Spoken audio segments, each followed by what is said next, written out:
हरे कृष्णा। हरे कृष्णा। ओम नमो भगवते वासुदेवाय। ओम नमो भगवते वासुदेवाय। ओम नमो भगवते वासुदेवाय। ओम अज्ञानतिमिरान्धस्य ज्ञानाञ्जनाशलाकया चक्षुरुन्मीलितं येन तस्मै श्रीगुरवे नमः। नमो विष्णुपादाय कृष्णप्रेष्ठाय भूतले श्रीमते भक्तिवेदान्त स्वामिनिधि नामिने। नमस्ते सारस्वते देवे गौरवाणी प्रचारिणे निर्विशेष शून्यवादी पाश्चात्य देशधारिणे। जय श्री कृष्ण चैतन्य प्रभु नित्यानंद श्री अद्वैत गदाधर श्रीवासादि गौर भक्त वृंद। हरे कृष्ण कृष्ण कृष्ण हरे हरे, हरे राम राम राम हरे हरे. ഹരേ കൃഷ്ണ. ശ്രീ ശ്രീ രാധാ ഗോവിന്ദ് ടെമ്പിൾ ഇസ്കോൺ മാംഗ്ലൂരിന്റെ ഉപദേശാമൃത ക്ലാസ്സിലേക്ക് എല്ലാവർക്കും സ്വാഗതം. ഹരേ കൃഷ്ണ മാതാജി. ഹരേ കൃഷ്ണ. പ്രണാമം മാതാജി. ഹരേ കൃഷ്ണ. എല്ലാവർക്കും പ്രണാമം. ഹരേ കൃഷ്ണ. ഇപ്പൊ നമ്മള് ഉപദേശം 5 എടുക്കേണ്ടത് അല്ലേ? അതെ. ഹരേ കൃഷ്ണ. അപ്പൊ ഉപദേശം 4 വരെ നമ്മൾ പഠിച്ചു. 1, 2, 3 ഒരു ഗ്രൂപ്പില് എന്തൊക്കെ വന്നത്? ഒന്ന്, ഒരു ഗുരുവിന് വേണ്ട യോഗ്യതകൾ നമ്മൾ കണ്ടു. രണ്ടാമത്തേല് ഭക്തിയെ നശിപ്പിക്കുന്ന 6 കാര്യങ്ങൾ കണ്ടു. മൂന്നാമത്തേത് ഭക്തിയെ പ്രോത്സാഹിപ്പിക്കുന്ന 6 കാര്യങ്ങൾ കണ്ടു. അത് ആദ്യത്തെ ഒരു ഗ്രൂപ്പിൽ നമ്മൾ കണ്ടു. രണ്ടാമത്തെ ഗ്രൂപ്പില് ഭക്തന്മാരെ കുറിച്ചാണ് പറയുന്നത്. അതില് ഫസ്റ്റത്തെ നമ്മൾ പറഞ്ഞു, അതായത് 4-മത്തത് ഭക്തന്മാര് തമ്മിലുള്ള സ്നേഹം എങ്ങനെയാണ് പ്രകടിപ്പിക്കേണ്ടത്, എങ്ങനെയാണ് അവരുടെ സ്നേഹ ലക്ഷണം എന്ന് കണ്ടു. നമ്മൾ പറഞ്ഞു ദാനം കൊടുക്കുക, സ്വീകരിക്കുക, പ്രസാദം കഴിക്കുക, കഴിപ്പിക്കുക, പിന്നെ രഹസ്യമായ സംഗതികൾ പറയുക, ചോദിച്ചു മനസ്സിലാക്കുക, അങ്ങനെ നമ്മൾ പറഞ്ഞു അല്ലെ. പിന്നെ നമുക്ക് എന്തറിയണം? ഭക്തന്മാരുടെ എങ്ങനെയുള്ളതാണ് ഭക്തന്മാരെ തരങ്ങൾ നമ്മൾ അറിയണം, അല്ലെങ്കിൽ തലങ്ങൾ നമ്മൾ അറിയണം അല്ലെ. ആരെയൊക്കെയാണ് ഭക്തൻ എന്ന് പറയാൻ സാധിക്കുന്നത്? ഇപ്പൊ നമുക്ക് എല്ലാവരും ഭക്തന്മാരെന്ന് നമുക്ക് പറയാൻ പറ്റില്ല. ഓരോ ഭക്തന്മാർക്ക് എന്തുണ്ടാവും? ഓരോ ലെവൽ ഉണ്ടാവും അല്ലെ. അപ്പൊ നമുക്ക് അറിയാവുന്ന രീതിയിൽ പറഞ്ഞു കഴിഞ്ഞാൽ സീനിയർ ജൂനിയർ എന്ന് പറഞ്ഞ പോലെ തന്നെ ഭക്തന്മാരിൽ എന്തുണ്ടാവും? പുതിയവരുണ്ടാവും, കുറെ വർഷങ്ങളായിട്ടുള്ളവരുണ്ടാവും, ഇടയ്ക്കുള്ളവരുണ്ടാവും. 3 തരത്തിലുണ്ടാവും. ഒന്നില്ലെങ്കിൽ തുടക്കക്കാരുണ്ടാവും, പിന്നെ കുറെ വർഷങ്ങളായിട്ടുള്ള അങ്ങനത്തെ ഒരു ആചാര്യന്മാരൊക്കെ അവരുണ്ടാവും. ഇപ്പൊ വസ്ത്രധാരണത്തിൽ നമ്മളിപ്പോ സന്യാസിമാരെ നമുക്ക് തിരിച്ചറിയാൻ പറ്റും, അവര് സന്യാസിമാരാന്നുള്ളത്. അപ്പൊ അതല്ല, വൈറ്റ് ഡ്രസ്സ് നമ്മൾ ഇസ്കോണിൽ കണ്ടിട്ടുണ്ടല്ലേ, വൈറ്റ് ഡ്രസ്സ് ഇട്ട് നടക്കുന്നുണ്ടായിരിക്കും.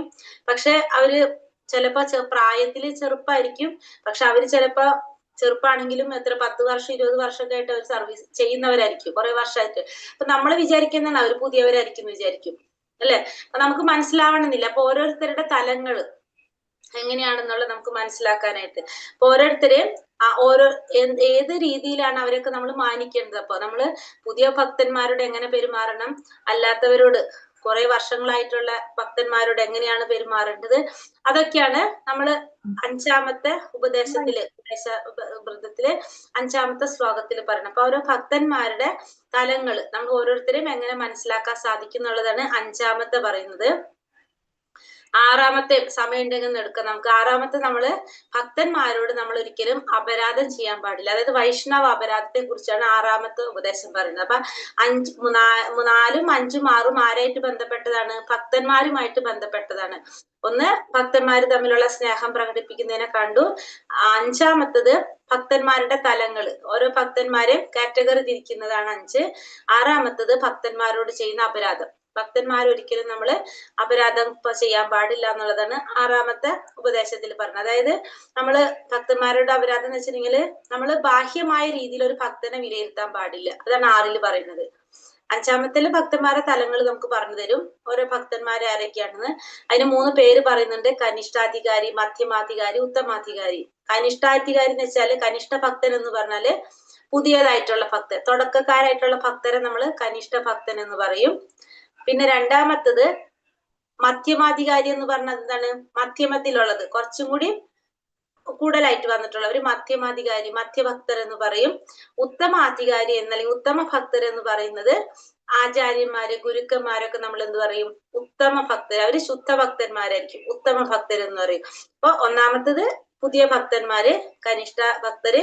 ലാസ്റ്റത്തത് ഉത്തമ ഭക്തര്, ശുദ്ധ ഭക്തന്മാര്. അതിന്റെ ഇടയിൽ വരുന്നതാണ് മധ്യമ ഭക്തര്. അതാണ് 5-മത്തേൽ പറയുന്ന 3 തരത്തിലുള്ളത്. ഇനി 6-മത്തേൽ പറയുന്നത് എന്താണ്? 6-മത്തേൽ പറയുന്നത് ആരെ കുറിച്ചാണ്? ഭക്തന്മാരോട് നമ്മൾ എന്ത് ചെയ്യാൻ പാടില്ല? അപരാധം ചെയ്യാൻ പാടില്ല, അതല്ലേ നമ്മള് വൈഷ്ണവ അപരാധം ചെയ്യാൻ പാടില്ല എന്ന് പറയും. ആറാമത്തത് നിങ്ങള് നമ്മളെ സൺഡേ സത്സംഗത്തിൽ നാമാപരാധം വായിക്കുന്നത് ശ്രദ്ധിച്ചിട്ടുണ്ടെങ്കിൽ അറിയാം. ഒന്നാമത്തെ അപരാധം പറയുന്നത് എന്താണ്? നമ്മള് ഭക്തന്മാരോട് അതായത് ഭഗവാന്റെ അല്ലെങ്കിൽ ഭഗവാന്റെ നാമം പ്രചരിപ്പിക്കുന്ന ഭക്തന്മാരെ നിന്ദിക്കാൻ പാടില്ല എന്നാണ് ഒന്നാമത്തെ അപരാധം. അതായത് ഏറ്റവും വലിയ അപരാധമാണ് ഭക്തന്മാരെ നമ്മൾ നിന്ദിക്കുക എന്നുള്ളത്. ഒരിക്കലും നമ്മൾ ഭക്തരെ നിന്ദിക്കാനായിട്ട് പാടില്ല. വൈഷ്ണവ അപരാധം പാടില്ല എന്ന് പറയുന്നത്. അപ്പൊ നമ്മള് ഭക്തന്മാരെ ശാരീരികമായ രീതിയിൽ വിലയിരുത്താൻ പാടില്ല. ഇപ്പൊ ഒരു ഭക്തൻ ചിലപ്പോ എന്താണ് കാണാനായിട്ട് വലിയ ഭംഗി ഉണ്ടാവണമെന്നില്ല, ചിലപ്പോ വൈകല്യങ്ങളുള്ളവനായിരിക്കാം, ചിലപ്പോ താഴ്ന്ന കുലത്തിൽ പിറന്നവനായിരിക്കാം. അങ്ങനെ ശാരീരികമായിട്ട് എന്തെങ്കിലും വൈകല്യങ്ങളോ അസുഖങ്ങളോ ഒക്കെ ഉണ്ടാകാം. പക്ഷെ നമ്മൾ ഒരിക്കലും ആ ഭക്തനെ ആ രീതിയിൽ നമ്മൾ വിലയിരുത്താനായിട്ട് പാടില്ല. അതിനൊരു ഉദാഹരണം ഉപമ പറഞ്ഞിരിക്കുന്നത് ഗംഗാനദി. മഴ സമയത്ത് ഗംഗാനദി എങ്ങനെയായിരിക്കും? മഴ സമയത്ത് ഗംഗാനദി അല്ല, എല്ലാ നദികളും അങ്ങനെ ചെളിയും ചേർന്ന് നിറഞ്ഞൊഴുകണതായിരിക്കും അല്ലെ, ചെളിവെള്ളം പോലെ ആയിരിക്കും. ഗംഗാനദി ചെളിവെള്ളം പോലെ ആയിരിക്കും. പക്ഷെ അപ്പോഴും ആ ഗംഗാനദിയുടെ മഹിമയ്ക്ക് വല്ല കുറവുണ്ടാവോ? ഉണ്ടാവില്ല. വെള്ളം ചെളി പോലെ തോന്നിയാലും അതേപോലെ തന്നെയാണ് ഒരു ഭക്തനും. ഒരിക്കലും ഈ ശാരീരികമായിട്ടുള്ള വൈകല്യം കണ്ടുകൊണ്ട് നമ്മൾ അവരെ വിലയിരുത്താൻ പാടില്ല. നമ്മൾ ഇന്ന് 5ഉം 6ഉം സമയത്തിനനുസരിച്ച് നമുക്ക് നോക്കാം. അഞ്ചാമത്തത് നമ്മൾ പറഞ്ഞത് 3 തരത്തിലുള്ള ഭക്തരെ കുറിച്ചാണ് നമ്മൾ പറയുന്നത്. ഒന്ന് നമ്മള് പറഞ്ഞത് എന്താണ്? മധ്യമാധികാരി, ഉത്തമാധികാരി, കനിഷ്ഠാധികാരി. നമുക്ക് നോക്കാം ശ്ലോകം 5. അതായത് ഓരോ ഭക്തന്മാരും അവരുടെ തലങ്ങൾ അനുസരിച്ച് നമ്മൾ ഓരോരുത്തരോട് പെരുമാറണം എന്നാണ് പറയുന്നത് പഞ്ചാമത്തെ ഉപദേശത്തില്. കൃഷ്ണേതി യസ്യ ഗിരിതം മനസാന്ദ്രിയേത ദീക്ഷാസ്തി ചേത് പ്രണതിഭിശ്ച ഭജന്തമീശം ശുശ്രൂഷയാ ഭജന വിജ്ഞമനന്യമന്യ നിന്ദാതിശൂന്യാ ഹൃദമീപ്സിത സങ്കല്പ്യ. കൃഷ്ണേതി യസ്യ ഗിരിതം മനസാന്ദ്രിയേത ദീക്ഷാസ്തി ചേത് പ്രണതിഭിശ്ച ഭജന്തമീശം ശുശ്രൂഷയാ ഭജന വിജ്ഞമനന്യമന്യ നിന്ദാതിശൂന്യാ ഹൃദമീപ്സിത സങ്കല്പ്യ. എന്താ പറയണത്? കൃഷ്ണേതി യസ്യ ഗിരിതം മനസാന്ദ്രിയേത ദീക്ഷാസ്തി ചേത് പ്രണതിഭിശ്ച ഭജന്തമീശം ശുശ്രൂഷയാ ഭജന വിജ്ഞമനന്യമന്യ നിന്ദാതിശൂന്യ ഹൃദമീപ്സിത സങ്കല്പ്യ. ഒന്നാമത്തെ വരി കൃഷ്ണേതി യസ്യ ഗിരിതം മനസാന്ദ്രിയേത. കൃഷ്ണേതി എന്ന് വെച്ചാൽ കൃഷ്ണ എന്ന പുണ്യനാമം ഉള്ളത്. യസ്യ ഗിരി എന്ന് വെച്ചാല് ആരുടെ വാക്കിൽ അല്ലെങ്കിൽ ആരുടെ ഭാഷണത്തിലാണോ കൃഷ്ണ എന്ന പുണ്യനാമം ഉള്ളത്, തം അവനെ, മനസാന്ദ്രിയത മനസ്സുകൊണ്ടാതിരിക്കണം. അപ്പൊ ഒന്നാമത്തെ പറയുന്നത് എന്താണ്? ആരുടെ വാക്കിലാണോ കൃഷ്ണ എന്ന പുണ്യനാമം ഉള്ളത് അവനെ നമ്മൾ എങ്ങനെ ആദരിക്കണം? മനസ്സുകൊണ്ട് ആദരിക്കണം. മനസ്സിലാവുണ്ടോ? ആദ്യം തന്നെ പറയുന്നത് അപ്പൊ അത് കനിഷ്ഠ ഭക്തന്മാരെ കുറിച്ചാ പറയുന്നത്. ആരുടെ വാക്കിലാണോ ആരുടെ ഭാഷണത്തിലാണോ കൃഷ്ണ എന്ന പുണ്യനാമം വരുന്നത്, കൃഷ്ണ എന്ന പുണ്യനാമം ഉള്ളത്, അല്ലെങ്കിൽ പുണ്യനാമം കൃഷ്ണ എന്ന് ഉച്ചരിക്കുന്നത്, അവനെ നമ്മൾ എന്ത് ചെയ്യണം? മനസ്സുകൊണ്ട് ആദരിക്കണം. ഒന്നാമത്തത് കൃഷ്ണ എന്ന പുണ്യനാമം ഉച്ചരിക്കുന്നവനെ മനസ്സുകൊണ്ട് ആദരിക്കണം. രണ്ടാമത്തത് ദീക്ഷാസ്തി ചേത് പ്രണതിഭിശ്ച ഭജന്തമീശം. ദീക്ഷാസ്തി ദീക്ഷ എന്ന് വെച്ചാൽ ദീക്ഷ സ്വീകരിക്കുന്നത്. പിന്നെന്താണ്? അസ്തി ചേത് ദീക്ഷ, അസ്തി ചേത് ദീക്ഷ ഉണ്ടെങ്കിൽ, ദീക്ഷ സ്വീകരിച്ചിട്ടുണ്ടെങ്കിൽ. ദീക്ഷാസ്തി പ്രണതിഭിശ്ച എങ്ങനെ ചെയ്യണം? പ്രണമിക്കണം. പ്രണതിഭിശ്ച എന്ന് വെച്ചാൽ നമ്മൾ എന്ത് ചെയ്യണം? പ്രണമിക്കണം, നമസ്കാരം ചെയ്യണം. ഭജന്തമീശം ഭഗവാനെ ഭജിച്ചു കൊണ്ടിരിക്കുന്നവനുമായിട്ടുള്ളവന്, അതായത് ദീക്ഷ സ്വീകരിച്ചവനും അതുപോലെ തന്നെ ഭഗവാനെ ഭജിച്ചു കൊണ്ടിരിക്കുന്നവനുമായിട്ടുള്ള ഭക്തനെ പ്രണതിഭീച്ച എന്തെങ്കിലും പ്രണാമം ചെയ്തുകൊണ്ടാതിരിക്കണം. അപ്പൊ നമ്മൾ പറഞ്ഞു ആരുടെ വാക്കിലാണോ കൃഷ്ണ എന്ന നാമമുള്ളത്, ആരാണോ കൃഷ്ണ എന്ന് ഉച്ചരിക്കുന്നത് അവനെ നമ്മൾ മനസ്സുകൊണ്ടാതിരിക്കണം. കാരണം നമുക്കറിയാം കൃഷ്ണ എന്ന് ഉച്ചരിക്കണമെങ്കിലും ഭഗവാന്റെ കാരുണ്യം ഇല്ലാതെ കൃഷ്ണ എന്ന് പറയാൻ സാധിക്കില്ല. അത്ര വിശേഷപ്പെട്ടൊരു വാക്കാണ് എന്ത്? കൃഷ്ണ. സർവ ആകർഷകനാണ് കൃഷ്ണൻ. നമുക്ക് നാരദ മഹർഷി രത്നാകരന് പറഞ്ഞു കൊടുത്തൊരു, രത്നാകരൻ, അതെ, രത്നാകരന്റെ അടുത്ത് രാമ എന്ന് പറയാൻ പറഞ്ഞിട്ട് അത് പറയാൻ പോലും ആർക്ക് സാധിച്ചില്ല? രത്നാകരന് സാധിച്ചില്ല. ഒരു കാട്ടാളൻ, വാൽമീകിയായി തീർന്ന കാട്ടാളൻ. അറിയുന്നുണ്ടോ? കേട്ടിട്ടുണ്ടോ? ഉണ്ട്. മാതാജി പറഞ്ഞു തന്നിട്ടുണ്ടാവല്ലോ കഥ, അതെ അല്ലെ? അപ്പൊ പിന്നെ മരാന്ന് പറയാനാ പറഞ്ഞത് അല്ലെ? കാരണം ഇപ്പൊ ഭഗവാന്റെ നാമം പറയണെങ്കിൽ ഭഗവാന്റെ കാരുണ്യമില്ലാതെ നമുക്ക് സാധിക്കില്ല. അപ്പൊ ആരായാലും കൃഷ്ണ എന്ന് ഉച്ചരിച്ചു കഴിഞ്ഞാൽ അവരെ നമ്മൾ എന്ത് ചെയ്യണം? മനസ്സുകൊണ്ട് ആദരിക്കണം. പിന്നെ രണ്ടാമത്തെ കാറ്റഗറി ദീക്ഷ സ്വീകരിക്കുക. ദീക്ഷ സ്വീകരിക്കുക എന്ന് വെച്ചിട്ടുണ്ടെങ്കിൽ ഭഗവാനെ കുറിച്ച് കൂടുതൽ മനസ്സിലാക്കിയ വ്യക്തിയായിരിക്കും. അതല്ലെങ്കിൽ കൂടുതലും ഇത്തിരി കൂടി ഉള്ളിലേക്ക് വന്ന വ്യക്തിയായിരിക്കും. അപ്പൊ ദീക്ഷ സ്വീകരിച്ച് ഭഗവാനെ ഭജിച്ചുകൊണ്ടിരിക്കുന്ന ഒരു ഭക്തനെ നമ്മൾ എങ്ങനെ ആദരിക്കണം? പ്രണാമം ചെയ്തുകൊണ്ട് ആദരിക്കണം. അവരെ നമ്മൾ കണ്ട പ്രണമിക്കണം. അപ്പൊ ആദ്യത്തെ ഭക്തനെ മനസ്സുകൊണ്ട് വണങ്ങിയാൽ മതി നമ്മള്. രണ്ടാമത്തെ ഭക്തനെ കാണുമ്പോൾ നമ്മൾ എന്ത് ചെയ്യണം? പ്രണാമം ചെയ്തുകൊണ്ട് ആദരിക്കണം. അവരെ കണ്ട പ്രണമിക്കണം. ഇനി മൂന്നാമത്തെ ശുശ്രൂഷയാ ഭജന വിജ്ഞമനന്യ ശുശ്രൂഷയാ ഭജന വിജ്ഞമനന്യ മന്യ. ശുശ്രൂഷയാ നമ്മൾ മൂന്നാമത്തെ കാറ്റഗറിയിലുള്ള ഭക്തനെ ശുശ്രൂഷിക്കണം. എങ്ങനെയുള്ളവരാണത്? ഭജന വിജ്ഞ അനന്യ അന്യ അല്ലെ? അതായത് ഭജന വിജ്ഞം എന്ന് വെച്ചാൽ ഭക്തിയുടെ സേവനത്തിൽ മുന്നേറിയിട്ടുള്ളവൻ. പിന്നെന്താ പറഞ്ഞത്? അനന്യ, മറ്റൊന്നിലേക്കും വ്യതിചലിക്കാത്ത അങ്ങനെയുള്ള ഭക്തൻ. എങ്ങനെയാണ്? നിന്ദാതി ശൂന്യഹൃതമീപ്സിത സങ്കലപ്യ. നിന്ദാതി, ആരെ നിന്ദിക്കാത്ത, ഒരാളെ നിന്ദിക്കാത്ത, ശൂന്യഹൃതമീപ്സിത, ശൂന്യഹൃദയത്തോട് കൂടിയവനായിട്ടുള്ള ഭക്തൻ. സങ്കലപ്യ, അങ്ങനെ ഉള്ള സംഘത്തിൽ അങ്ങനെയുള്ള ഭക്തനെ നമ്മൾ എന്ത് ചെയ്യണം? ശുശ്രൂഷ ചെയ്തുകൊണ്ട്, അതായത് സേവനം ചെയ്തുകൊണ്ട് ആദരിക്കണം. മൂന്നാമത്തെ കാറ്റഗറിയിലുള്ള, അതായത് ഉത്തമ ഭക്തനെയാണ് മൂന്നാമത്തെ കാറ്റഗറിയിൽ പറയുന്നത്. ശുദ്ധ ഭക്തന്മാര്, ആചാര്യന്മാര് ഒക്കെ പറയാം നമുക്ക്.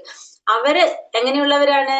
അവര് ഭജന വിജ്ഞമനന്യമന്യ, അതായത് ഭഗവാന്റെ നാമം ഭജിച്ചുകൊണ്ടിരിക്കുക, ഭക്തിയുടെ സേവനത്തിൽ മുന്നേറിക്കൊണ്ടിരിക്കുന്നവനും, മറ്റുള്ളവരെ ആരെ നിന്ദിക്കാത്തവനും, മറ്റുള്ളവരെ നിന്ദിക്കാത്തവനും, അന്യരെ നിന്ദിക്കാത്തവനും, ശൂന്യ ഹൃദയത്തോടും കൂടിയവനുമായിട്ടുള്ള ആ ഭക്തനെ നമ്മൾ എങ്ങനെ ആദരിക്കണം? എന്ത് ചെയ്യണം? സേവനം ചെയ്തുകൊണ്ട് ആദരിക്കണം. അപ്പൊ 3 തരത്തിലുള്ള ഭക്തന്മാരെ കുറിച്ച് നമ്മൾ പറഞ്ഞു. ഒന്നാമത്തെ കാറ്റഗറിയിലുള്ളത് ഭഗവാന്റെ നാമം, വാക്കില് കൃഷ്ണ എന്ന നാമം വരുന്നുണ്ടെങ്കിൽ അവരെ നമ്മള് എങ്ങനെ ആദരിക്കണം? മനസ്സുകൊണ്ട് ആദരിക്കണം. ദീക്ഷ സ്വീകരിച്ച് ഭഗവാന്റെ നാമം ഭജിച്ചുകൊണ്ടിരിക്കുന്ന ഭക്തനെ പ്രണാമം ചെയ്തുകൊണ്ട് ആദരിക്കണം. പിന്നെ മൂന്നാമത്തെ, ആരെയും നിന്ദിക്കാത്ത ശൂന്യ ഹൃദയത്തോട് കൂടിയ ഭഗവാനെ തന്നെ ഭജിച്ചുകൊണ്ടിരിക്കുന്ന, ഭക്തിയുടെ സേവനം ചെയ്തുകൊണ്ടിരിക്കുന്ന ഭക്തനെ സേവനം ചെയ്തുകൊണ്ട് ആദരിക്കണം. ഇപ്പൊ 3 തരത്തിലുള്ള ഭക്തന്മാരെ നമ്മൾ എങ്ങനെയാണ് അവരോട് പെരുമാറേണ്ടതെന്നുള്ളതാണ് നമുക്കിവിടെ പറഞ്ഞു തരുന്നത്. മനസ്സിലായോ പറഞ്ഞത്? ഹരേ കൃഷ്ണ. എല്ലാവർക്കും മനസ്സിലായോ? സ്പീഡ് ഉണ്ടായിരുന്നോ? ക്ലിയർ ആണോ? എന്താ ഉഷാറില്ല ആർക്കും? 12 മണിയായോണ്ടാണോ? ഉറക്കം വരും മാതാജി, ഉറക്കം വരും. അശോ, മുഖം കഴിഞ്ഞിട്ട് മാതാജി 3 മണിക്ക് എഴുന്നേൽക്കുന്നല്ലാതെ ഇരിക്കും, ഇങ്ങനെ ഉറക്കം വരും ഇങ്ങനെ ഇരുന്നിട്ട്. അതാണ്, അതൊരു പ്രശ്നമാണ് എല്ലാവർക്കും. അങ്ങനെ ഉറക്കം വരും. ഇത്തിരി നേരം സമയം എപ്പോഴെങ്കിലും നോക്കിയിട്ട് കിടന്ന് ഉറങ്ങണം മാതാജി, അല്ലെങ്കിൽ പാടാ. എന്നിട്ട് മനസ്സിലായത്? ഒന്നും കൂടി പറയാം മാതാജി. ശരി പറയാം. അപ്പൊ എന്താണ് പറഞ്ഞത്? ഈ 3 തരത്തിലുള്ള കാറ്റഗറി എന്ന് പറഞ്ഞാൽ അതൊക്കെയാണ്. ഒന്ന് കനിഷ്ഠ ഭക്തൻ, രണ്ടാമത്തത് മധ്യമ ഭക്തൻ, മൂന്നാമത്തത് ഉത്തമ ഭക്തൻ അല്ലെ? അപ്പൊ കനിഷ്ഠ ഭക്തനെ അതായത് കൃഷ്ണന്റെ നാമം വാക്കിൽ വരുന്ന ആ ഭക്തൻ, അതായത് കനിഷ്ഠ ഭക്തനെ നമ്മള് എങ്ങനെ ആദരിക്കണം? മനസ്സുകൊണ്ട് ആദരിക്കണം. രണ്ടാമത്തെ മധ്യമ ഭക്തന്, അതായത് ദീക്ഷ സ്വീകരിച്ച് എന്താണ് ഭഗവാന്റെ നാമം ഭജിച്ചുകൊണ്ടിരിക്കുന്ന ആ ഭക്തൻ, മധ്യമ ഭക്തനെ നമ്മള് പ്രണാമം ചെയ്തുകൊണ്ട് ആദരിക്കണം. മൂന്നാമത്തത് മറ്റുള്ളവരെ നിന്ദിക്കാത്ത ശൂന്യ ഹൃദയത്തോട് കൂടിയ എപ്പോഴും ഭഗവാനെ ഭജിച്ചുകൊണ്ടിരിക്കുന്ന, ഭക്തിയുടെ സേവനം ചെയ്തുകൊണ്ടിരിക്കുന്ന ഭക്തനെ, അതായത് ഉത്തമ ഭക്തനെ നമ്മൾ എങ്ങനെ ചെയ്യണം? സേവനം ചെയ്തു. ഹരേ കൃഷ്ണ. പറയാ ഒരാള്? കൃഷ്ണ എന്ന പുണ്യനാമം വാക്കിൽ വരുന്ന ഭക്തനെ മനസ്സുകൊണ്ട് ആദരിക്കണം. പിന്നെ ദീക്ഷ സ്വീകരിച്ചവനും ഭക്തനെ ഭഗവാനെ സ്മരിച്ചുകൊണ്ടിരിക്കുന്ന ഭക്തനെ പ്രണമിച്ചുകൊണ്ട് ആദരിക്കണം. ഭക്തിയുത സേവനത്തിൽ മുന്നേറിയിട്ടുള്ളവനും ആരെയും നിന്ദിക്കാത്തവനും ശൂന്യഹൃദയനുമായിട്ടുള്ള ഭക്തനെ സേവനം ചെയ്ത് ആദരിക്കണം. ഓരോ ഭക്തന്മാരെ നമ്മൾ എങ്ങനെയാണ് കാണേണ്ടതെന്നാണ് നമ്മൾ ഇതില് പറഞ്ഞത്. ഹരേ കൃഷ്ണ പരിഭാഷ. ഭഗവാൻ കൃഷ്ണന്റെ പുണ്യനാമം കീർത്തനം ചെയ്യുന്ന ഭക്തനെ മനസ്സുകൊണ്ട് ബഹുമാനിക്കേണ്ടതാണ്. ഗുരുവിൽ നിന്ന് ദീക്ഷ സമ്പാദിച്ച് ഭഗവാനെ ഭജിച്ചു കൊണ്ടിരിക്കുന്ന ഭക്തനെ വിനയപൂർവ്വം വന്ദിച്ച് ആദരിക്കണം. നമ്മളിപ്പോ ഈ പറഞ്ഞത് തന്നെ. മനസ്സിനെ മറ്റൊന്നിലേക്കും വ്യതിചലിപ്പിക്കാതെ മറ്റുള്ളവരെ നിന്ദിക്കുക മുതലായ പ്രവണതകൾ തീരെ ഇല്ലാത്ത ഹൃദയത്തോട് കൂടിയവനുമായ ശുദ്ധ ഭക്തന്മാരെ ശ്രദ്ധാപൂർവം സേവിക്കുകയും അവരുമായി കൂടിക്കഴുകുകയും വേണം. അപ്പൊ മൂന്നാമത്തെ ഭക്തനെ നമ്മൾ എങ്ങനെയാണ് സേവനം ചെയ്തുകൊണ്ടാണ് ആദരിക്കേണ്ടത്. എങ്ങനെയാണ് ഭക്തിമാർഗത്തിൽ മുന്നേറിയവൻ മറ്റുള്ളവരുടെ നിന്ദിക്കുക മുതലായ പ്രവണതകളൊന്നും ഇല്ലാത്ത ഹൃദയത്തോട് കൂടിയവനായിട്ടുള്ള ശുദ്ധ ഭക്തനെ സേവിച്ചുകൊണ്ട് നമ്മൾ അവരായിട്ട് കഴിയണം. 3 ഭക്തന്മാരെ എങ്ങനെയാണെന്ന് അപ്പൊ ഇതില് നമ്മൾ ഈ പറഞ്ഞ 3 പേരുകൾ നമുക്ക് മനസ്സിലായി അല്ലെ. 6 വിധത്തിലുള്ള പ്രേമ വ്യവഹാരങ്ങൾ ബുദ്ധിപൂർവം പ്രയോഗിക്കണം. വൈഷ്ണവന്മാരെ അവരുടെ യോഗ്യതയനുസരിച്ച് സമുചിതമായ രീതിയിൽ സമീപിക്കണം. അപ്പൊ ഓരോരുത്തരെയും അവരവരുടെ യോഗ്യതയ്ക്കനുസരിച്ച് നമ്മൾ അവരെ സമീപിക്കണം. പ്രസ്തുത പദ്യത്തിൽ കനിഷ്ഠാധികാരി, മധ്യമാധികാരി, ഉത്തമാധികാരി എന്നിങ്ങനെ 3 തരത്തിലുള്ള ഭക്തന്മാരോട് നാം എങ്ങനെ പെരുമാറണമെന്ന് നിർദ്ദേശിച്ചിരിക്കുന്നു. അപ്പൊ ഓരോ തരത്തിലുള്ള ഭക്തന്മാരുടെ അടുത്ത് നമ്മൾ എങ്ങനെ പെരുമാറണം എന്നാണ് അപ്പൊ ഇതിൽ നമുക്ക് പറഞ്ഞു തന്നിരിക്കുന്നത്. ഗുരുവിൽ നിന്ന് ഹരിനാമം ഉച്ചരിക്കുന്നതിൽ പ്രാരംഭ ഉപദേശം നേടിയവനാണ് നവാഗതനാണ് കനിഷ്ഠാധികാരി. ഇദ്ദേഹത്തിന് കനിഷ്ഠ വൈഷ്ണവൻ എന്ന് കരുതി മനസ്സിൽ ആദരവ് പുലർത്തണം. അപ്പൊ ഫസ്റ്റത്തെ പറയുന്ന കാറ്റഗറി കനിഷ്ഠാധികാരി എന്ന് പറയുന്നത് ഗുരുവിൽ നിന്ന് ഹരിനാമം ഉച്ചരിക്കുന്നതിന് പ്രാരംഭ ഉപദേശിക്കുന്നത്. ഇപ്പൊ നമ്മൾ ക്ലാസ്സിൽ വരുമ്പോൾ നമ്മൾ പറയും ഭഗവാന്റെ നാമം ജപിക്കുന്നത് നല്ലതാണ്, നമുക്ക് സമാധാനം കിട്ടും എന്നൊക്കെ നമ്മൾ പറയുമ്പോ എന്നാ ശരി ചെയ്തു നോക്കാന്ന് വിചാരിച്ചിട്ട് നാമം ജപിക്കുക.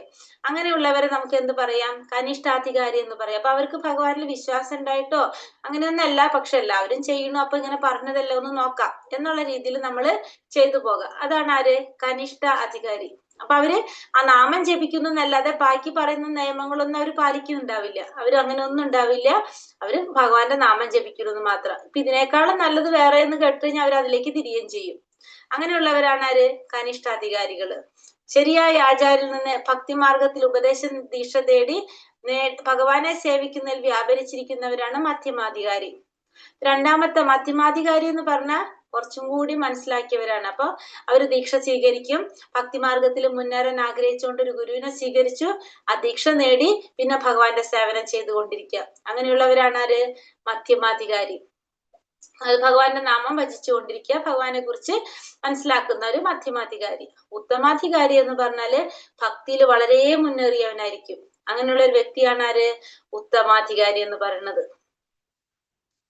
ഭക്തിയുടെ സേവനത്തിന്റെ അടിത്തട്ടിൽ സ്ഥിതി ചെയ്യുന്ന ദേവവിഗ്രഹത്തെ ഭജിക്കുന്നതിൽ മാത്രം തൽപരനായി വർത്തിക്കുന്ന കനിഷ്ഠാധികാരിയുടെ മട്ടിൽ കഴിയുവാൻ ആരും തുനിയരുത്. ഇപ്പൊ നമ്മള് ഭക്തിയുടെ സേവനത്തിൽ ഏറ്റവും താഴ്ത്ത തട്ടിലാണ് ആര് വരുന്നത്? കനിഷ്ഠാധികാരി വരുന്നത്. തുടക്കക്കാരാണ് അല്ലെ. അപ്പൊ അതിലാണ് ആര് വരുന്നത്? കനിഷ്ഠാധികാരി വരുന്നത്. അപ്പൊ കനിഷ്ഠാധികാരി എന്ത് ചെയ്യണം?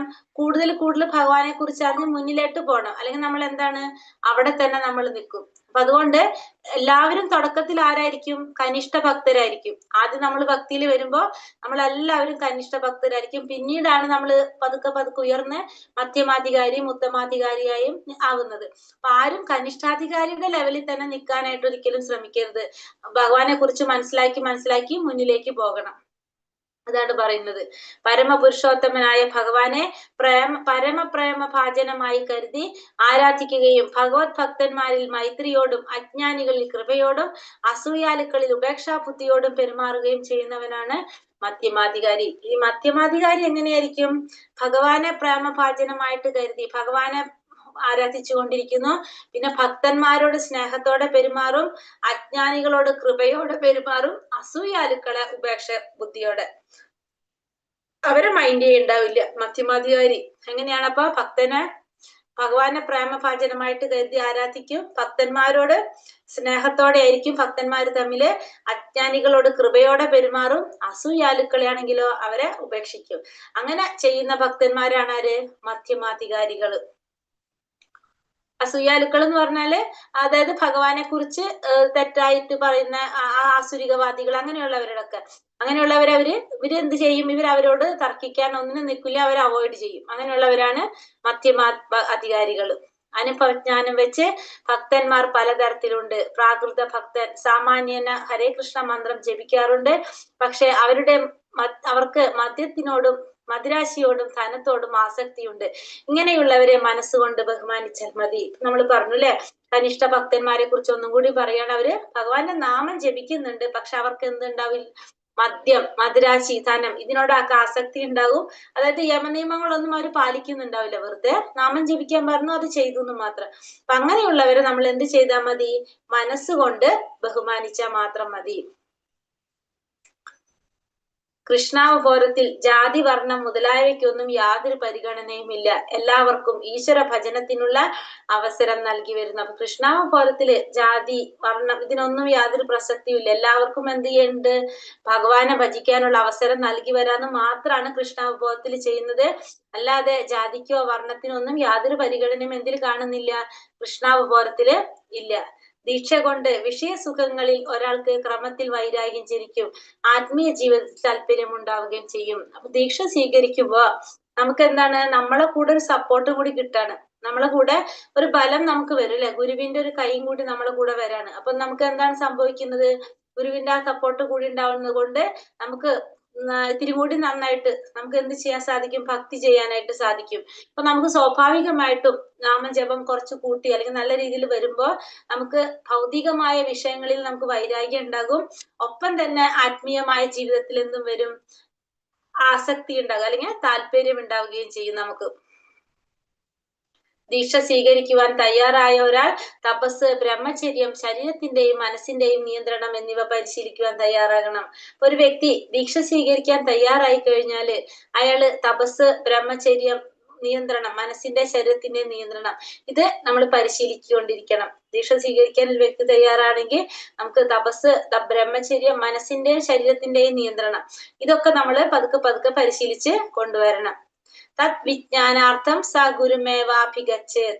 പരമസത്യത്തെ കുറിച്ചുള്ള ദിവ്യമായ അറിവിൽ താല്പര്യം ഉദിച്ചവന് ദീക്ഷ കൊടുക്കേണ്ടതാണ്. അപ്പൊ എന്ന് പറഞ്ഞത് തത് വിജ്ഞാനാർത്ഥം സ ഗുരുമേവാഭിഗച്ഛാത്. അതായത് ഭഗവാനെ കുറിച്ച് അറിയാൻ ആഗ്രഹമുള്ളവർക്ക് അല്ലെങ്കിൽ താല്പര്യമുള്ളവർക്ക് മാത്രമേ എന്ത് കൊടുക്കാൻ പാടുള്ളൂ? ദീക്ഷ കൊടുക്കാൻ പാടുള്ളൂ. അല്ലാത്തവർക്കൊന്നും ദീക്ഷ കൊടുക്കരുത്.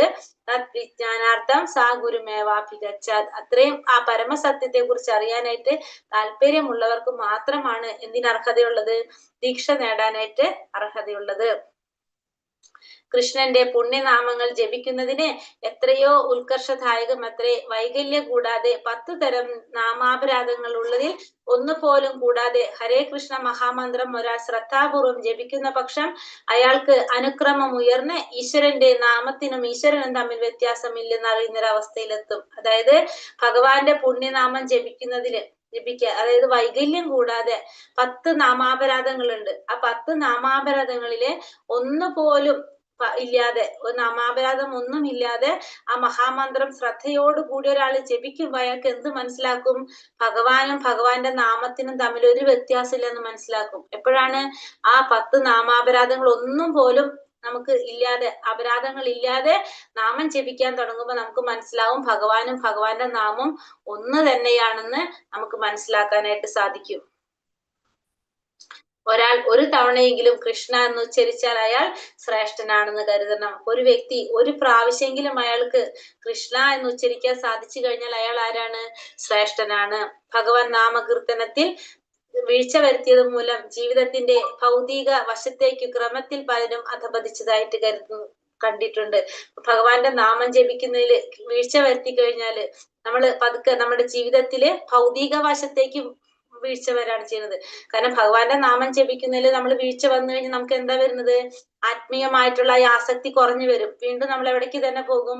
ഭൗതികതയിലേക്ക് പോകും. അപ്പൊ നമുക്ക് ഓട്ടോമാറ്റിക്കലി ആ ഭൗതികമായ വശത്തേക്ക് ഒരു ചായ്വ് വന്നു പോകും. അത് നമ്മൾ മനസ്സിലാക്കുക. ഭഗവാന്റെ നാമം ജപിക്കാൻ തുടങ്ങിക്കഴിഞ്ഞാലാണ് നമുക്ക് ഭൗതികമായിട്ടുള്ള വിരക്തി ഉണ്ടാകുന്നത്. അല്ലെങ്കിൽ നമുക്ക് അതിനോട് ആസക്തി ഉണ്ടായിക്കൊണ്ടിരിക്കും. ശാസ്ത്രജ്ഞാനത്തിൽ ദൃഢമായി ഉറച്ചിട്ടില്ലെങ്കിലും ഹരേ കൃഷ്ണ മഹാമന്ത്ര കീർത്തനത്തിൽ ഉറച്ച വിശ്വാസം കൈവളർത്തി നിശ്ചിത ഭക്തിയുടെ സേവനങ്ങൾ വീഴ്ച കൂടാതെ വളർത്തുന്ന ഒരാൾ മധ്യമാധികാരിയായി ഗണിക്കപ്പെടുന്നു. അപ്പൊ ഈ മധ്യമാധികാരി എങ്ങനെയുള്ളവരായിരിക്കും? ശാസ്ത്രത്തിലൊന്നും ഭയങ്കര അറിവ് അവർക്ക് ഉണ്ടാവണമെന്നില്ല, പക്ഷെ ഭഗവാനിലും ഭഗവാന്റെ നാമത്തിലും ഭയങ്കര വിശ്വാസമായിരിക്കും അവർക്ക്. അങ്ങനെ ഭക്തിയുടെ സേവനം വീഴ്ചയില്ലാതെ ചെയ്യുന്നവരായിരിക്കും. പക്ഷെ അവർക്ക് എന്തുണ്ടാവണമെന്നില്ല? ശാസ്ത്രത്തിലൊന്നും ഭയങ്കര അറിവുണ്ടാവണമെന്നില്ല. ആർക്ക്? മധ്യമാധികാരിക്ക്. കൃഷ്ണനെ ഭക്തിപൂർവ്വം സേവിക്കുന്നത് മൂലം ഒരുവൻ തന്റെ മറ്റെല്ലാ വിഹിത കർമ്മങ്ങളും അനുഷ്ഠിക്കുന്നു. ഭഗവത്ഗീതയിൽ പറയുന്നുണ്ട് അല്ലെ, ഭഗവാനെ ഭക്തിയുടെ സേവനം ചെയ്യുന്നവർക്ക് യജ്ഞം, ദാനം, തപസ് ഇതൊന്നും ചെയ്യേണ്ട ആവശ്യമില്ല.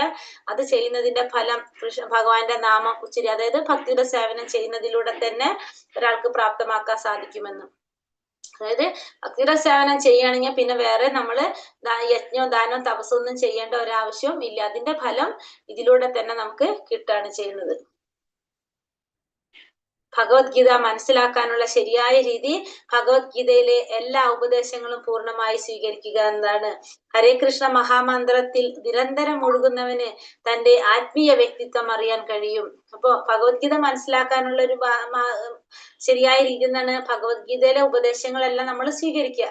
ഭഗവാന്റെ പറഞ്ഞിരിക്കുന്ന എല്ലാ ഉപദേശങ്ങളും നമ്മൾ സ്വീകരിക്കുക എന്നുള്ളതാണ് ഭഗവത്ഗീത മനസ്സിലാക്കാനുള്ള ഏറ്റവും എളുപ്പത്തിൽ മനസ്സിലാക്കാൻ നമുക്ക് സാധിക്കുന്ന. അങ്ങനെ അതാണ് ശരിയായ രീതി. പിന്നെ മഹാമന്ത്രത്തില് നിരന്തരം മുഴുകുന്നവന് തന്റെ ആത്മീയ വ്യക്തിത്വം അറിയാനായിട്ട് സാധിക്കും. നമ്മൾ ആരാണെന്നും നമ്മളും ഭഗവാനും തമ്മിലുള്ള ബന്ധം എന്താണെന്നും നമ്മൾ എവിടെ നിന്നാണ് വന്നതെന്നൊക്കെ അറിയാനായിട്ട് എന്തുകൊണ്ട് സാധിക്കും? മഹാമന്ത്രത്തിൽ നിരന്തരം മുഴുകിക്കഴിഞ്ഞാല് നമുക്ക് സാധിക്കും. അതായത് മഹാമന്ത്രം ജപിക്കുകയാണെങ്കിൽ നമുക്ക് സാധിക്കും. ഇങ്ങനെ നാം എപ്പോഴും കൃഷ്ണന്റെ പുണ്യനാമങ്ങൾ ജപിക്കുകയും പ്രസാദം രുചിക്കുകയും വേണം. ഇങ്ങനെ ചെയ്യുന്ന ഒരാൾക്ക് പരമപുരുഷൻ സ്വയം പ്രകാശിതനാകും. അപ്പൊ എപ്പോഴും നമ്മൾ ഭഗവാന്റെ നാമം ജപിച്ചുകൊണ്ടിരിക്കുക, ഭഗവാന്റെ പ്രസാദം രുചിച്ചുകൊണ്ടിരിക്കുക, അതായത് പ്രസാദം ഭക്ഷിക്കുക. അങ്ങനെ ചെയ്തു കഴിഞ്ഞാൽ ഭഗവാൻ സ്വയം നമുക്ക് പ്രകാശിതനാകും. ഭഗവാന്റെ നാമം ജപിക്കുക, പിന്നെ അതുപോലെ തന്നെ പ്രസാദം ഭക്ഷിക്കുക. അങ്ങനെ ചെയ്തു കഴിഞ്ഞാൽ ഭഗവാൻ നമുക്ക് സ്വയം പ്രകാശിതനാകും. ഉത്തമാധികാരി മറ്റൊന്നിലും താല്പര്യം കാണിക്കാതെ കൃഷ്ണാവബോധ പ്രസ്ഥാനം വ്യാപിക്കുക എന്നത് മാത്രം കർത്തവ്യമായി കാണുന്നു. ഉത്തമാധികാരി എന്തായിരിക്കും ചെയ്യുന്നത്? എപ്പോഴും അവർക്ക് ഒരേ ഒരു ലക്ഷ്യം മാത്രമേ ഉള്ളൂ: എത്രയും വേഗത്തിൽ എല്ലാവരിലേക്കും കൃഷ്ണാവബോധം പ്രചരിപ്പിക്കുക. ഒരു സെക്കൻഡ് സമയം കളയാതെ എല്ലാവർക്കും ഭഗവാനെ കുറിച്ച് അറിയാനുള്ള അവസരം ഉണ്ടാക്കുക, എല്ലാവരും ഭഗവാനിലേക്ക് അടുപ്പിക്കാന്ന് മാത്രമാണ് ആര് ചിന്തിക്കുന്നത്? എപ്പോഴും ഉത്തമാധികാരി ചിന്തിക്കുന്നത്. ഉത്തമാധികാരിയുടെ തലത്തിലേക്ക് ഉയരാതെ ആരും ഗുരുവായി ചമയരുത്. ഉത്തമാധികാരി എന്ന് പറഞ്ഞാൽ നമ്മൾ പറഞ്ഞു ആചാര്യനാണ്, ഗുരുവാണെന്ന്. ആ തലത്തിലേക്ക് എത്താതെ ആരും ആരാവരുത്? ഗുരുവാവാനായിട്ട് ശ്രമിക്കരുത്. കനിഷ്ഠാധികാരിക്കും മധ്യമാധികാരിക്കും ശിഷ്യന്മാരെ സ്വീകരിക്കാം, പക്ഷെ എങ്ങനെയുള്ളവരായിരിക്കണം? അവരുടെ തലത്തിലുള്ളവരിൽ നിന്ന് മാത്രമായിരിക്കണം ശിഷ്യന്മാരെ എടുക്കേണ്ടത്. പക്ഷെ അവിടെ ഒരു പ്രോബ്ലം വരുന്നത് എന്താണ്? ശരിയായ ലക്ഷ്യത്തിലേക്ക് എത്തിക്കാനായിട്ട് അവർക്ക് സാധിക്കില്ല. കാരണം കനിഷ്ഠാധികാരിയും മധ്യമാധികാരിയും അങ്ങനെ അവരെങ്ങനെയുള്ളവരാണ്? അപര്യാപ്തമായ മാർഗനിർദ്ദേശം അവർക്ക് നൽകാൻ സാധിക്കില്ല. അതായത് എന്താ നമ്മൾ പറയാ, സത്യത്തെ കണ്ടറിഞ്ഞിരിക്കുന്ന വ്യക്തി അല്ലെ, ആ പരമസത്യത്തെ കണ്ടറിഞ്ഞവനായിരിക്കും ഗുരു. ആ കണ്ടറിഞ്ഞ വ്യക്തിക്കാണ് അവിടേക്ക് എത്തിക്കാൻ സാധിക്കുക. അപ്പൊ ഒരു ഉത്തമാധികാരിക്ക് മാത്രം, കാരണം ആ പരമസത്യത്തെ മനസ്സിലാക്കിയ സത്യം കണ്ടറിഞ്ഞ വ്യക്തിയാണ്. അങ്ങനെയുള്ള ഒരു വ്യക്തിക്കാണ് ലക്ഷ്യത്തിലേക്ക് എത്തിക്കാനായിട്ട് സാധിക്കുക. മറ്റുള്ളവർക്ക് എന്ത് ചെയ്യാൻ സാധിക്കുള്ളൂ? അവർക്ക് ഉപദേശങ്ങൾ കൊടുക്കാൻ സാധിക്കും, പക്ഷെ ലക്ഷ്യത്തിലേക്ക് എത്തിക്കാനായിട്ട് അവർക്ക് സാധിക്കില്ല. ഹരേ കൃഷ്ണ കൃഷ്ണ കൃഷ്ണ ഹരേ ഹരേ, ഹരേ രാമ രാമ ഹരേ ഹരേ. ഹരേ കൃഷ്ണ. 12 ആയില്ലേ? ഇന്ന് വേറെ എടുക്കണ്ടല്ലോ. അപ്പൊ അങ്ങനെയാണെങ്കിൽ അറബ് എടുക്കണമെന്ന്. ഇത് മാത്രം മതിയോ? ഒരെണ്ണം കൂടി എടുക്കാൻ പറ്റുമോ? ആരും മിണ്ടുന്നില്ല.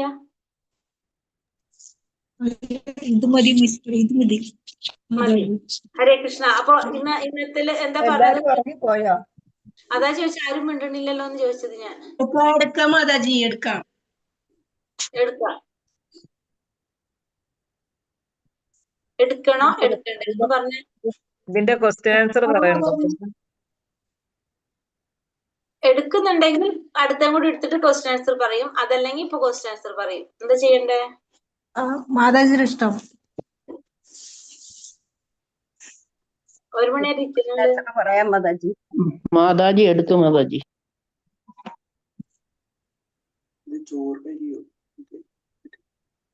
ഹരേ കൃഷ്ണ. വേഗം ഫൈനലിലേക്ക് നിങ്ങൾ 1 മിനിറ്റ് ക്വസ്റ്റ്യൻ ആൻസർ നോക്കാം ആദ്യം തന്നെ. എന്നാ ക്വസ്റ്റ്യൻ ആൻസർ വായിച്ചോളൂ. 1 മിനിറ്റ് ക്വസ്റ്റ്യൻ ആൻസർ വായിച്ചോളൂ.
ഹരേ കൃഷ്ണ.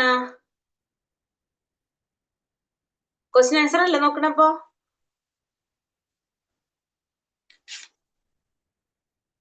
അഞ്ചാമത്തെ ആദ്യത്തെ ക്വസ്റ്റ്യൻ എന്തായിരുന്നു? 5ാമത്തെ ഉപദേശത്തിൽ എന്താ പറയണെന്നല്ലേ? എന്താണ്? ഭഗവാന്റെ പുണ്യനാമം ഭജിക്കുന്നവന് നമ്മൾ എന്ത് ചെയ്യണം? മനസ്സുകൊണ്ട് ആദരിക്കണം.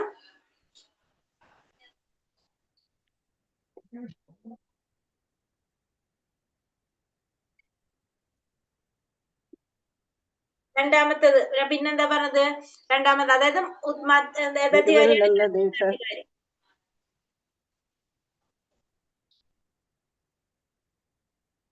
കനിഷ്ഠാധികാരിയെ നമ്മൾ എന്ത് ചെയ്യണം എന്ന് പറഞ്ഞു? മനസ്സുകൊണ്ട് ആദരിക്കണം എന്ന് പറഞ്ഞു. ഇനി രണ്ടാമത്തത്, ഒരു ഗുരുവിൽ നിന്ന് ദീക്ഷ സ്വീകരിച്ച് എന്ത് ചെയ്തിരിക്കുന്നവര്? ഭഗവാനെ ഭജിച്ചുകൊണ്ടിരിക്കുന്നവര്, അതായത് മധ്യമാധികാരിയെ നമ്മൾ എന്ത് ചെയ്യണം?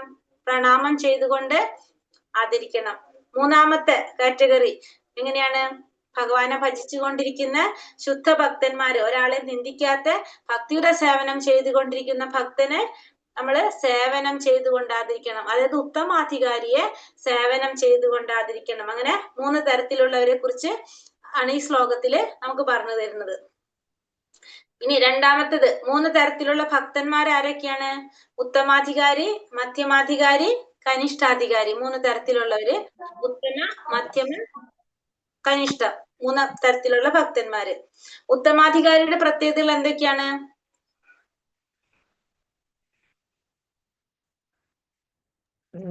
മറ്റൊന്നിലും താല്പര്യം കാണിക്കാതെ കൃഷ്ണബോധം പ്രചരിപ്പിക്കുക. അതെ, ഒന്നിലും താല്പര്യമില്ല. എന്താണ് ലക്ഷ്യം? ഭഗവാനെ ഭജിച്ചുകൊണ്ടിരിക്കുക, ഭക്തിയുടെ സേവനം ചെയ്യുക, പിന്നെ കൃഷ്ണാവബോധം പ്രചരിപ്പിക്കുക, എല്ലാവരിലേക്കും കൃഷ്ണനെ, ഭഗവാനെ കുറിച്ച് അറിയിക്കുക. പിന്നെ ഒരാളെ നിന്ദിക്കുന്നില്ല, ശുദ്ധ ഹൃദയത്തോട് കൂടിയവനാണ്.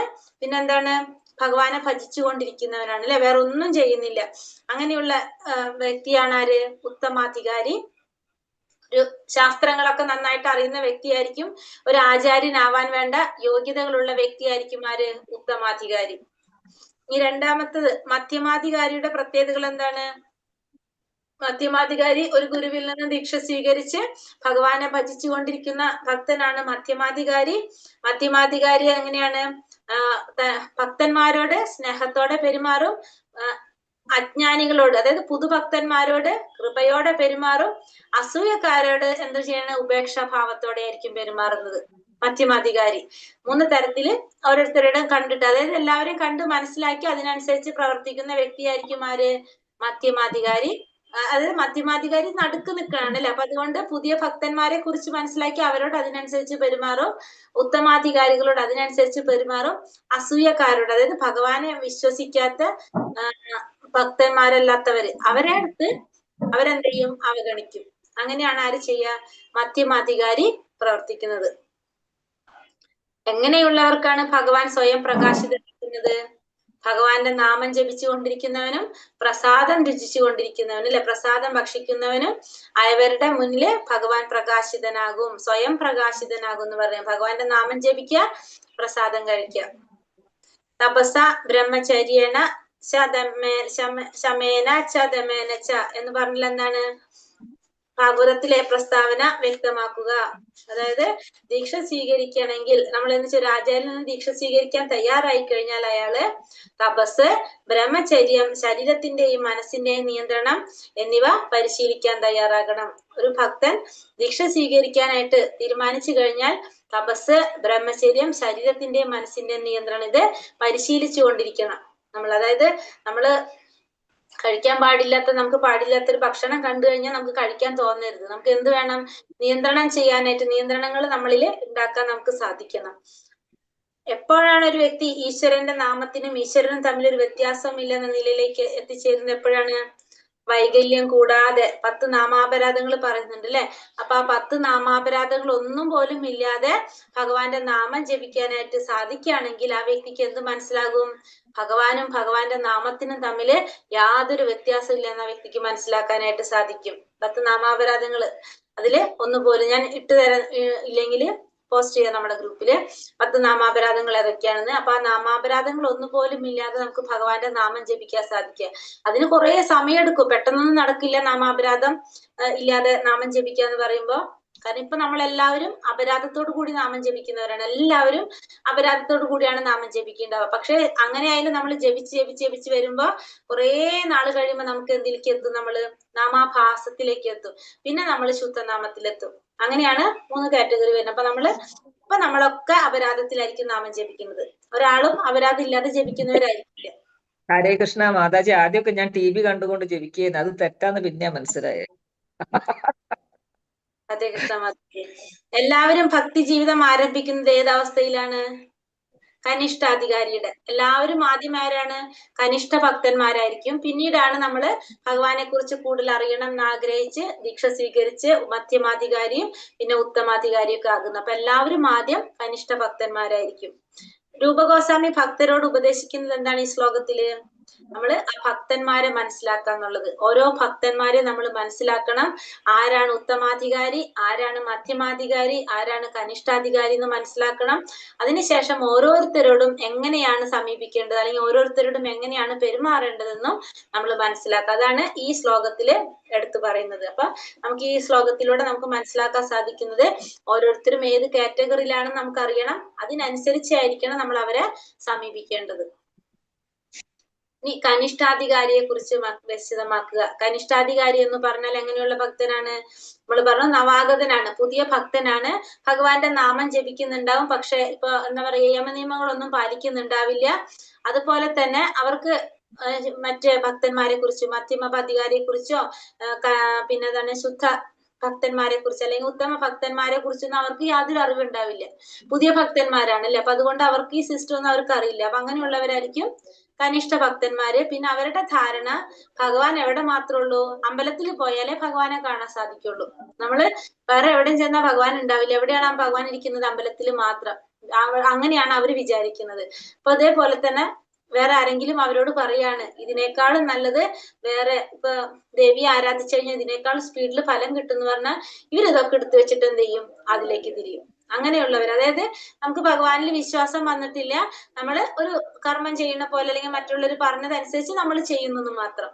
അങ്ങനെയുള്ളവരാണ് ആര്? കനിഷ്ഠാധികാരികള്. പിന്നീടാണ് നമ്മൾ അതിൽ നിന്ന് മാറ്റം വരുന്നത്. ഇപ്പൊ നമ്മളൊക്കെ ഫസ്റ്റ് എങ്ങനെയുള്ളവരായിരിക്കും?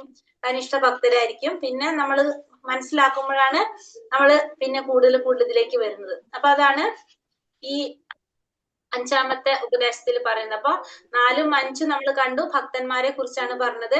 അപ്പൊ 4ാമത്തില് നമ്മൾ പറഞ്ഞു ഓരോ ഭക്തന്മാരുടെ തമ്മിലുള്ള സ്നേഹം എങ്ങനെയായിരിക്കണം നമ്മൾ കണ്ടു.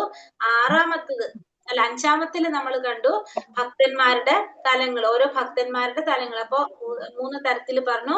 കനിഷ്ഠ ഭക്തരുണ്ട്, മധ്യമ ഭക്തരുണ്ട്, ഉത്തമ ഭക്തരുണ്ട്. കനിഷ്ഠ ഭക്തരെ നമ്മൾ മനസ്സുകൊണ്ട് ആദരിക്കണം. മധ്യമ ഭക്തരെ നമ്മള് പ്രണാമം ചെയ്തുകൊണ്ട് ആദരിക്കണം. 3ാമത്തെ ഉത്തമ ഭക്തനെ നമ്മള് സേവനം ചെയ്തുകൊണ്ട് ആദരിക്കണം. മനസ്സിലായോ എല്ലാവർക്കും? സംശയം ഉണ്ടോ ആർക്കെങ്കിലും?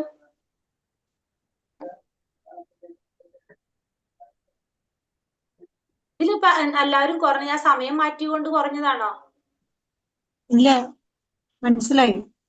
അല്ല, ഞാൻ ചോദിച്ചെന്നുവെച്ചിട്ടുണ്ടെങ്കിൽ 30 ഒക്കെ ആൾ വന്നിരുന്നാണ്. ഇപ്പൊ വളരെ കുറവാ വരുന്നത്, അതുകൊണ്ടാ ചോദിച്ചത്. ഹരേ കൃഷ്ണ, എന്ത് എല്ലാവരും വരാത്തെന്ന് വല്ല ഐഡിയ ഉണ്ടോ? അറിയില്ല. ഒന്ന് മെസ്സേജ് ഇടണം മാതാജി ഗ്രൂപ്പിൽ, എന്താ ക്ലാസ്സിൽ കയറാത്തെന്നുള്ളത് അറിയുന്നില്ലല്ലോ. ഇപ്പൊ 2 പേര് ശശികല മാതാജിയുടെ വസന്ത മാതാജിയുടെ നമുക്കറിയാം, അമ്മ മരണപ്പെട്ടിട്ടാണ് 2 പേര് വരാത്തത്. ബാക്കിയുള്ളവരെന്നാന്ന് എനിക്കറിയില്ല. ഇവര് 2 പേരെ എനിക്ക് അറിഞ്ഞു. കാരണം കുറെ പേര്, കാരണം 30 പേര് എന്തായാലും വന്നിരുന്നല്ലേ ക്ലാസ്സില്? 30 പേരുണ്ട്. ഉണ്ടാവില്ല. അപ്പൊ ഇപ്പൊ വരുന്നില്ലല്ലോ രാവിലെ ക്ലാസ്സിൽ, അതുകൊണ്ടാ ചോദിക്കണേ എന്താ വരാത്തത്. കാരണം ഇങ്ങനെ ഇത്ര ആള് കുറവാണെങ്കിൽ പിന്നെ നമുക്ക് ഈ സമയം മാറ്റേ, അതാണ് ഞാൻ മാതാജി വരുന്നവരെ ഈ സമയത്ത് എടുക്കേണ്ട ആവശ്യമില്ലല്ലോ. പിന്നെ ഹരേ കൃഷ്ണ, ഇതില് പത്നിമാരില്ലേ, എത്ര പേരുണ്ട്? ശോഭന മാതാജി കയറിയിട്ടുണ്ട്. പിന്നെ ആരെങ്കിലും ഉണ്ടോ? ധന്യ മാതാജി ഉണ്ട്. 2 പേര് അവരും പോയി. 3, ഞാനും പോയപ്പോ 3 പേര് പോയി. അപ്പൊ 16. ഹരേ കൃഷ്ണ, കുറവാണോ? ഹരേ കൃഷ്ണ മാതാജി.